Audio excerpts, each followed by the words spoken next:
Childhood homelessness, it's a quiet, growing problem in our community. In fact, the problem is outpacing the services the community has to fix it. 9 on Your Side anchor Chris Riva looks at the problem and one area the issue affects the most. Children make up the fastest growing segment of the homeless population in Cincinnati. Well, the numbers are staggering. It also creates a ripple effect on their education. I never thought this could happen to us.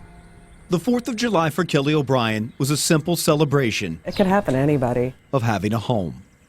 I lost my job earlier this year. Then the car, before the house.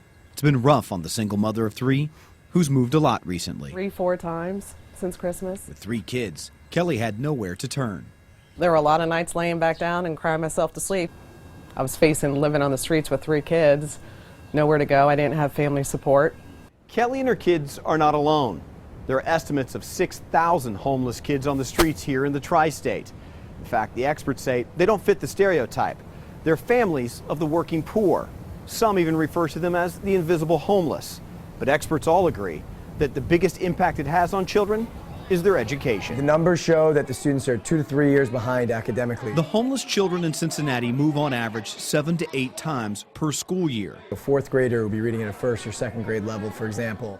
25% of these kids will not graduate from high school. They're 7 times more truant, and they face obstacles simply getting to class. That's the result of missing a lot of school. It's a result of being distracted at school. Often they're not as well fed as their peers. Often they have concerns that other of their peers don't have, and so they can't be, quite as focused as their peers. And then, often notebooks and school supplies and all of those things are not a given. This summer camp at St. Francis de Sales in Walnut Hills is designed to combat the problem. Kids come from all over the tri-state. They get help with reading, math, and life skills. Haley O'Brien is beating the odds. I like the reading. She's on grade level, even excelling in the classroom as she enters the 4th grade. Education is the one thing that Haley's mom has clung to. Wherever I ended up, I needed to keep consistent because it's been the only one constant thing they've had is school.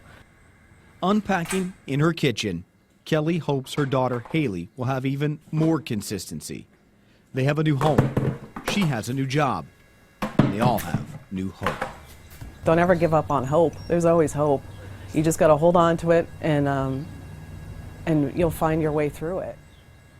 Right now at our website at WCPO.com, you can read about the many faces of childhood homelessness within our community. Colleague Lucy May has written an in-depth story about a nonprofit group working to give kids hope and an education at the same time.